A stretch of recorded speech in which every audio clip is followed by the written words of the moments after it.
Welcome to another exciting and elucidating episode of the Omni Talk Spotlight series.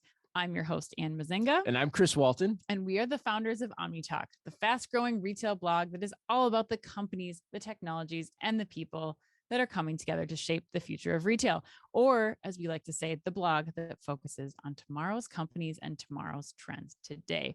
Chris, and today we are going to talk about something that sounds both entertaining and is also very it does. Very important for retailers and brands that are listening to be thinking about. And that is, what is that, Ann? Account Takeover, or ATO. Ooh, I don't know anything about this. I know this it's is going a to be fascinating fun. subject. And I feel like that after listening to so many 80s like genre music tracks over the course of the last weekend, I feel like this topic needs its own like the account takeover. Oh my like, God! Wow, you're going. Needs a training montage. Yes, it does. With the Kenny Loggins song. Exactly. And you were already getting a taste, but to join us for this conversation, only one person can flow with us 100%. and understand us with this. And that is Signifyd's Chief Marketing Officer, Indy Guha. Indy, welcome back to the show. We're really excited, if you can't tell, to have you on the show today. Thanks for having me back. Chris informs me I'm a third timer. Yes, you are. The Jersey retirement party around the corner. I'll come up with a Jersey number so that you guys can retire it at some point. Okay. Yeah, it's awesome. No, it's for those that are listening the first time. We always love having Indy on the show. This is his third time on the show because he always enlightens us about a topic. And today, Ann, you mentioned it, Account Takeover. I wanted you to sing it. Yeah, you want it? I can't sing it. And okay. For everyone listening, I spare them that pain and suffering. But no, it sounds.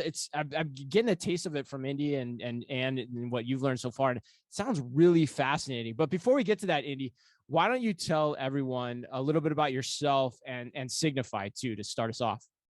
Yeah, happy to. So my background, Indy Guha, I lead marketing, product partnerships, and other things at Signifyd.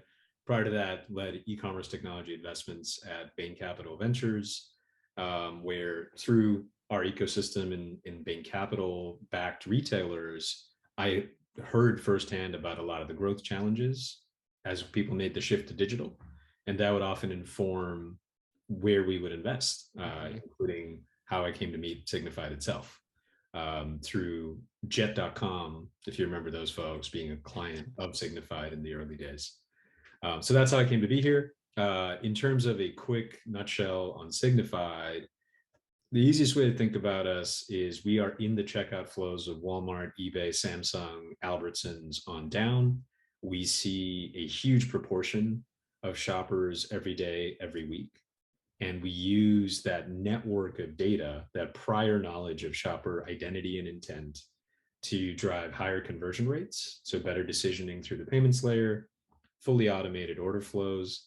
That tends to help a lot with omnichannel and expedited fulfillment. It's a big unlock for all of that, while eliminating fraud and abuse. Obviously, today we're going to be focused on that third pillar because it helps unlock the other two. Yes, this is like one of the many reasons we love having you on, Indy. And in addition to his mellifluous voice. In addition to your mellifluous voice. I always have to call that out. You definitely do every Always. time. Poor Indy, every time he's on here, he has to hear it. But without a doubt, you are the experts in some of the most fiendish and intriguing concepts that we get to cover ever on our show. And as we mentioned earlier, one of those topics that we're going to discuss today is account takeover. So can you explain for the listeners what it is and why retailers need to have a strategy for stopping it?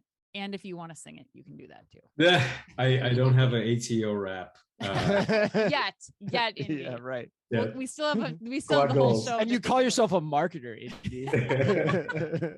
Nice. So it's a great question, Anne, and I think we should take a step back and talk about why the surface area for accounts is growing, why the importance of accounts is growing. And I think it's a reality all of your listeners, we as an ecosystem have been living for a while.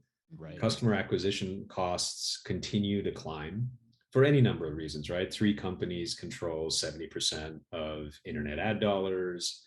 The thing people have been talking about for 20 years of linear TV ad budgets finally moving to digital actually happened in the last 3 years. There's a lot of root causes, but the end result is the same. Customer acquisition costs have skyrocketed. I think Axios, in their last article on the subject, estimated that jump to be about 50%. Obviously, CAC goes up, return on ad spend goes down. And, you know, retailers only really have two big levers to break out of that squeeze, right? One, the topic we'll say for another day, is really leaning on your payment stack for higher conversion rates and making sure that when somebody comes to your site, you're not turning away 10% of your transaction volume, which is the industry average. And that's Visa's data, not mine. Right. The other big path is loyalty, right? And fundamentally, CRM and loyalty requires an account entity. It's the reason Amazon Prime exists. Right. And for every other retailer in this world of rising user acquisition costs, that is the play. How do I create a compelling event for my shopper to authenticate themselves when they're shopping on my digital properties, whether it's my website, my mobile app, whatever? And that can be some combination of, you know, loyalty points, exclusive coupons, all the things we do as an industry to drive loyalty and share of wallet. But now it's authenticated and there's a stored card to basically make that checkout flow, that purchase experience, that much more seamless. Now, the problem is you're, as an industry, going from, let's call it less than 10% of traffic has an account that they sign into, to hopefully more than 50%. That's great from the marketing objective, from CRM, right? Customer relationship management. Terrible for a storing personally identifiable information and protecting that information perspective. Because you have this sea change moment happening where the average retailer hasn't had to protect digital PII before and now does. Right. So where's the opportunity there for the fraudster? I mean, that's why I always love having you on the show, because you open our eyes to that. So like, where's the opportunity there? How are they? I mean, you can get a sense of what we're talking about here in terms of the scale, but how are they actually exploiting the opportunity? Yeah, it's a fascinating but unfortunate question. I mean, you know, at the end of the day, we are talking about identity theft, right? It's just happening. It's not happening on bank accounts anymore. It's happening on your retailer's loyalty program app. So how does this go down? First, let's talk about, we talked about why the surface area for accounts is increasing. Why does the fraudster care? A bunch of reasons. Okay. In general, think of fraud pressure as squeezing a balloon. If you clamp down on fraud at one point in the shopper journey, you just push the air to other points in the journey, right? Right. It's a great analogy. Because the underlying products have value. They have an aftermarket. If I can get my hands on them, I can turn around and sell them.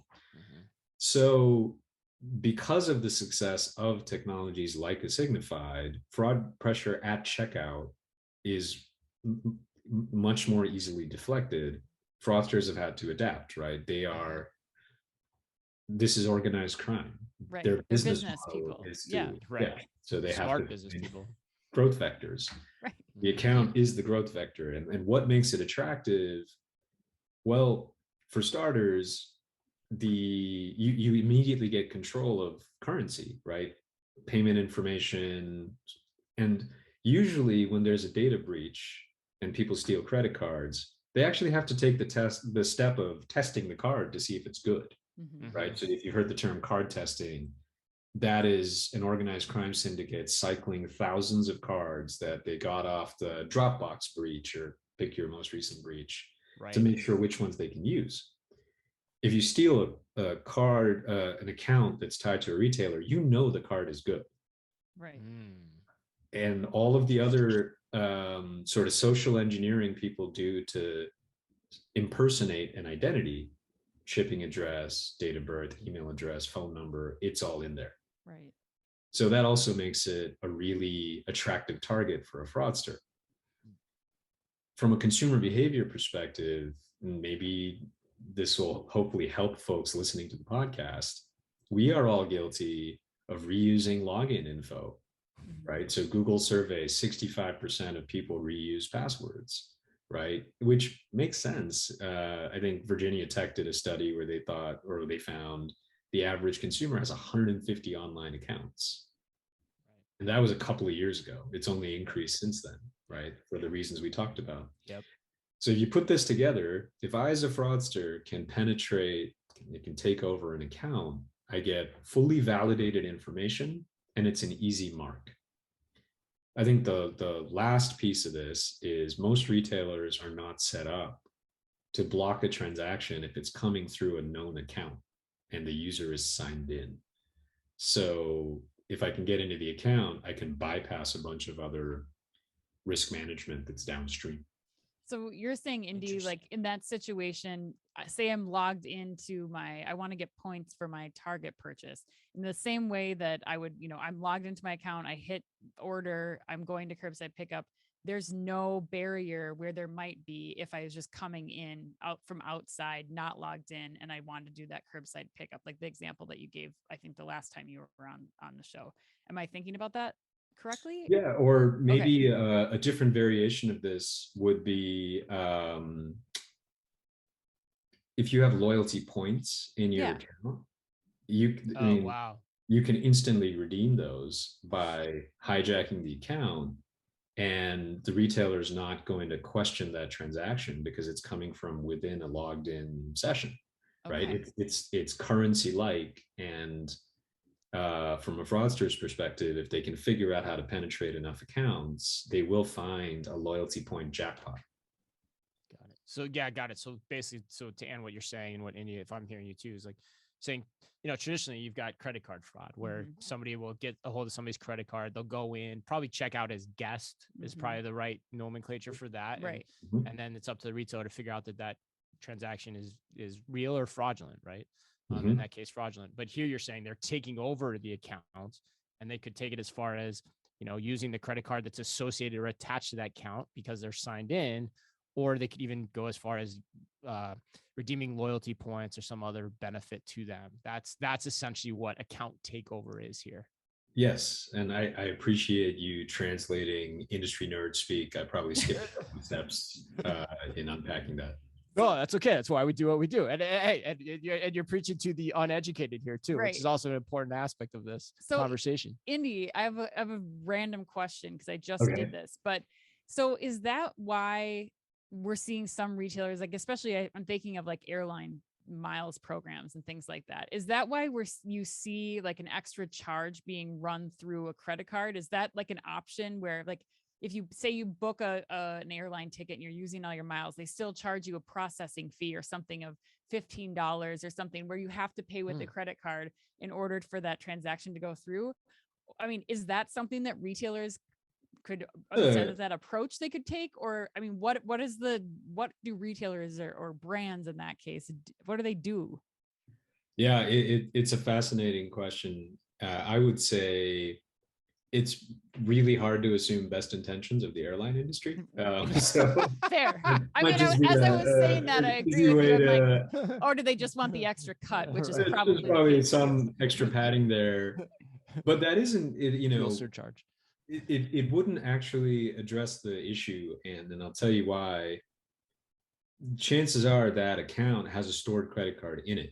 Yep. So even if you're redeeming loyalty points, you can use the stored credit card to bypass the credit verification step. Right. And, that's part of why the ecosystem is looking to, and we'll come back to this later in the conversation, a more holistic approach to how you fight this problem, right?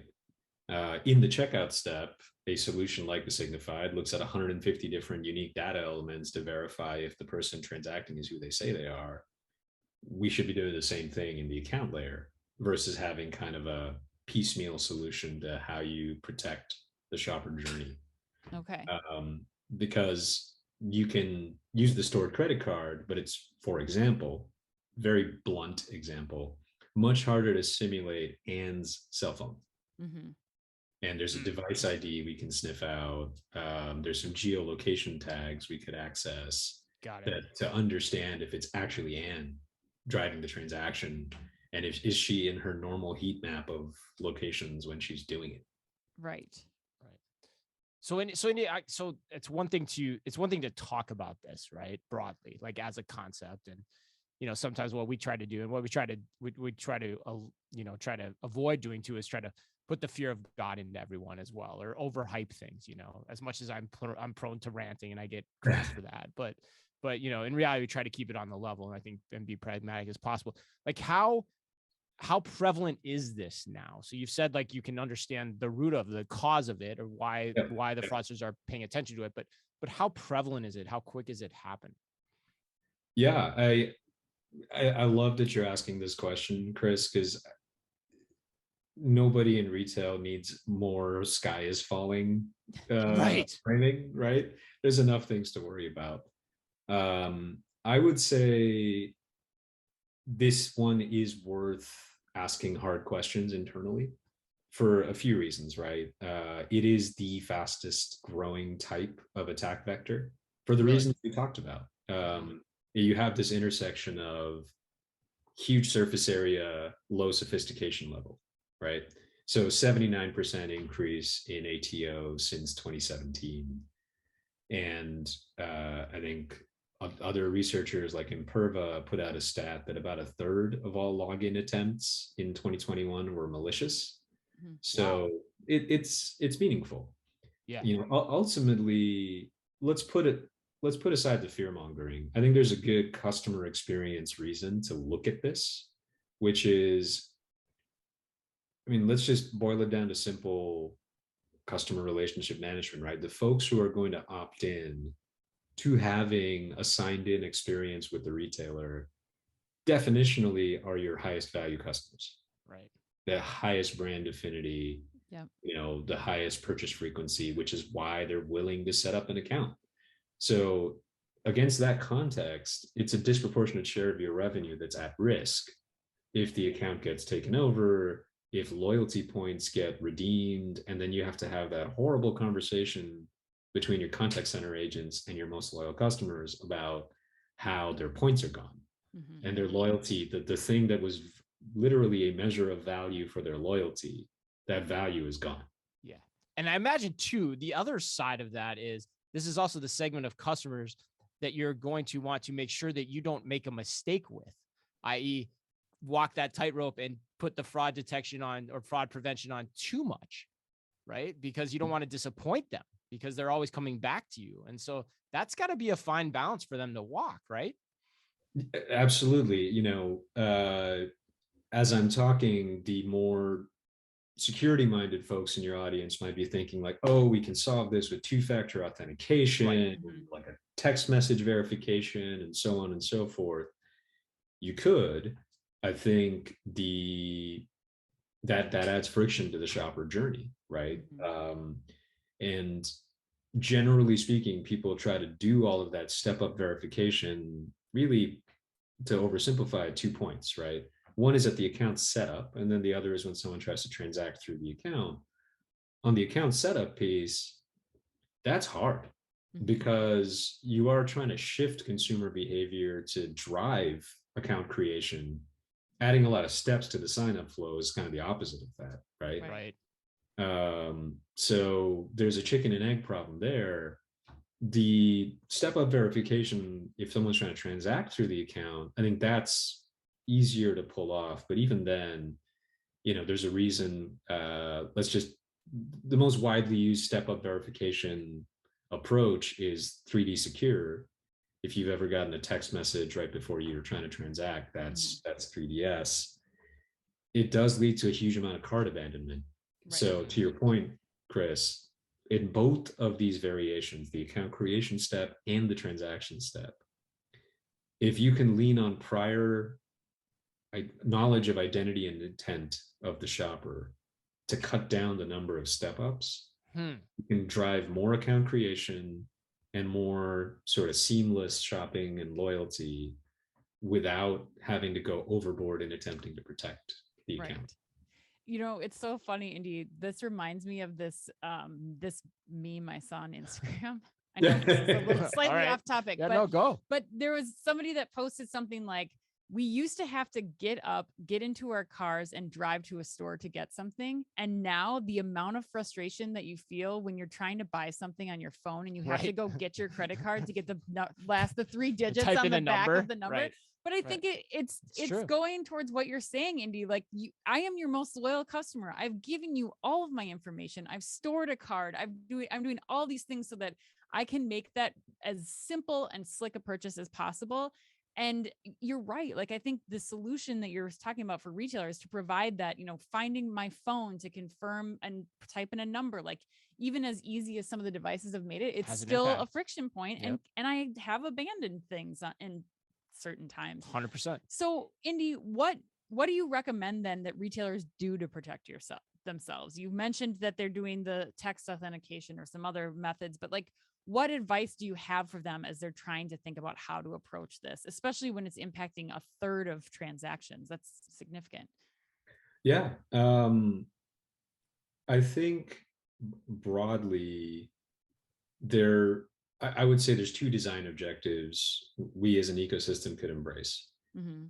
One is to approach this trade-off of risk and reward, right? Protect the account, but facilitate loyalty, lifetime value. Approach that holistically through the shopper journey versus kind of playing whack-a-mole up and down the shopper journey with point solutions and point fixes, right? And I'll explain more of what I mean by that, but big idea, treat the shopper journey holistically and think about identifying risk and reward as a continuum, not as point solutions. Okay.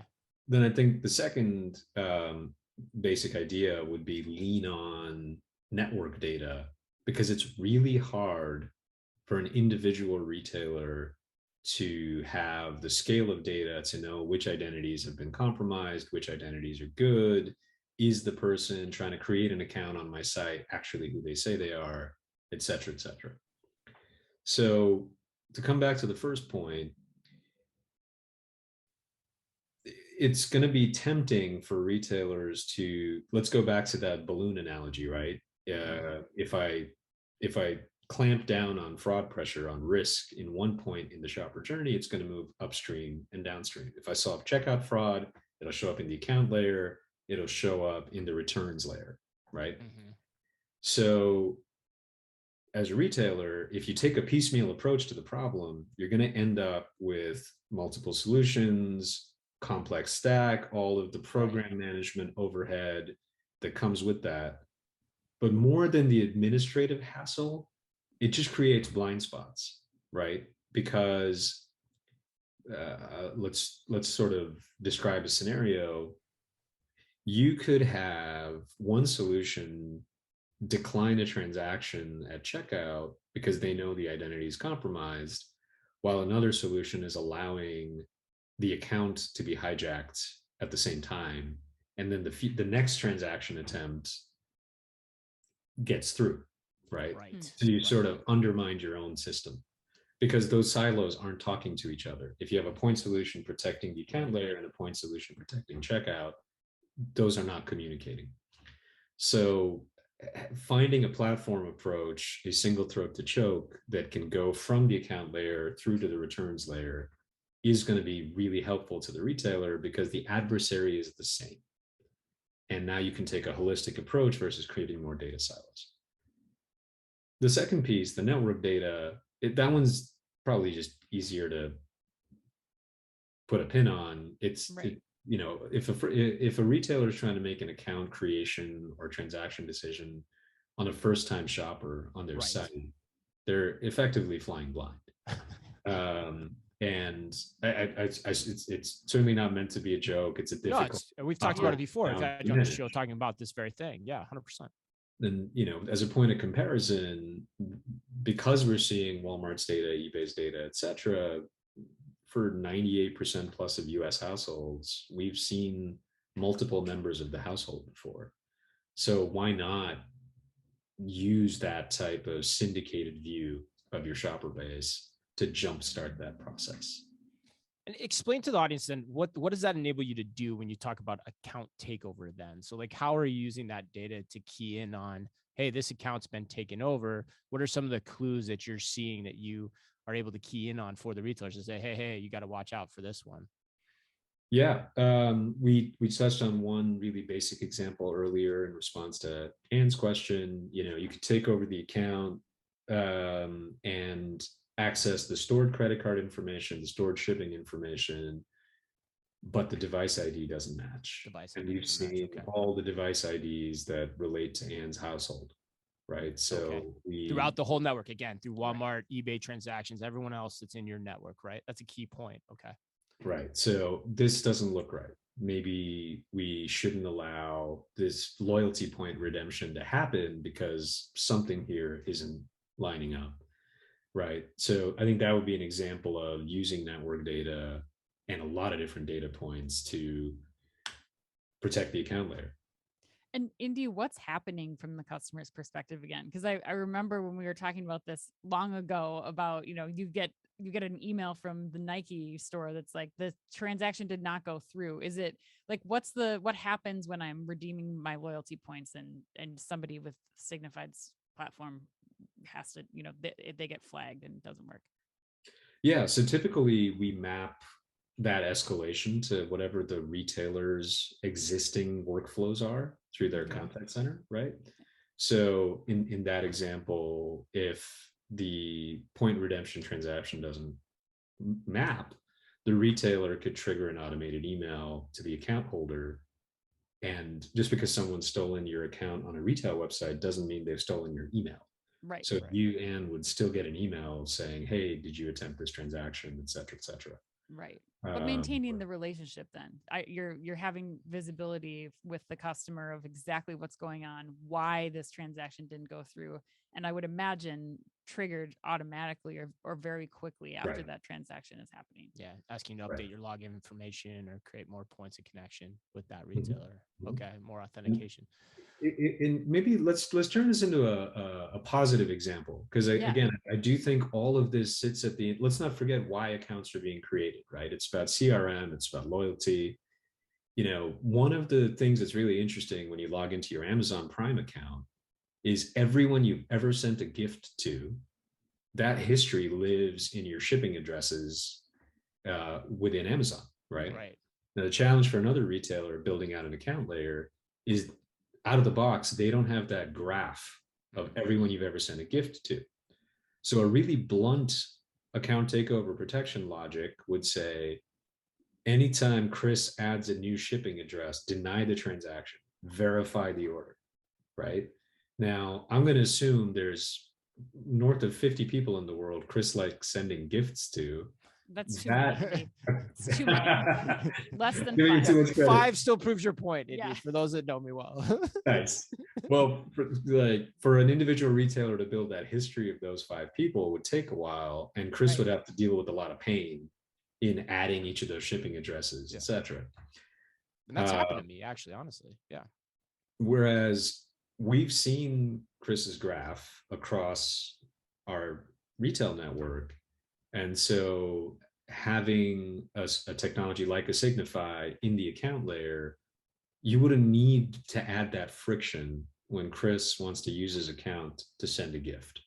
Does that make sense? Yeah, absolutely. That's really smart. I mean, that again, it's about removing the friction and knowing, giving your customers the reward of what the, reward back for the information that they've given you in simple things like, I don't have to cancel that. I don't have to cancel that transaction. Yeah, it's about the revenue capture here, which is always why we like having you on. I mean, the other point I think that it speaks to in closing, which is a point we've discussed before with you guys. It is what you said. It's the network effect.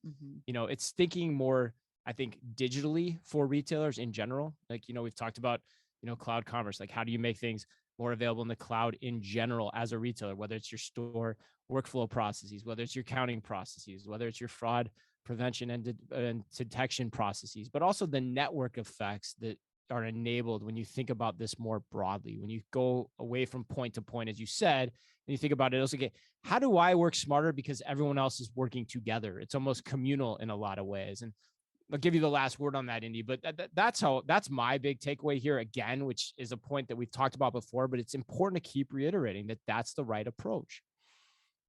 Yeah, I think there are lots of special sauce capabilities retailers have in-house, right? Whether that's merchandising, whether that's, design aesthetic. There's a bunch of unique attributes that retailers should absolutely be best in class at in-house.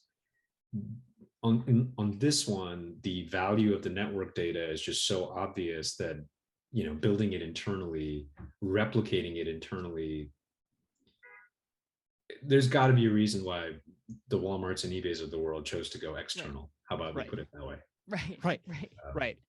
Yeah, no, that's a great point. I mean, I think I said that on our Fast Five podcast a few weeks ago. It's like, name your process that everyone's doing the same way, that the customer at the end of the day doesn't differentiate you for. It makes no sense to try to do all that yourself when all the data is readily available somewhere else, or you can share the workload to make it more efficient, give you more economies of scale. So yeah, 100% agree with you. It's so great to hear you say that. Well, hey man, I love having you on the show, and I know you feel the same way, right? Yes. Like, it's just, you got the great voice, the great knowledge you're dropping. Learned about account takeover today. That's a fascinating topic. Like, I'd never thought about that now they're going after the actual account that you own with these retailers. So if people want to learn more, get in touch with you, Indy, what's the best way for them to do that? Yeah, for sure. So feel free to drop me a note, indy.guha@signifyd.com. You can also learn more about some of the research we've done on, both sort of industry best practice trends, but also fraud and abuse trends on the Pulse Hub on our website. So signifyd.com/pulse, where we publish kind of network-wide insights across all the merchants we work with. But always a pleasure to be here, and Chris, and would welcome questions and follow-up from your listeners. That'd be great. I'm sure you'll get it, because your content's always one of the most listened to podcasts whenever we put it out there in market. So, hey, thank you so much. Again, for those listening, it was Signifyd CMO Indy Guha joining us today. On behalf of him and Anne and myself, as always, be careful out there.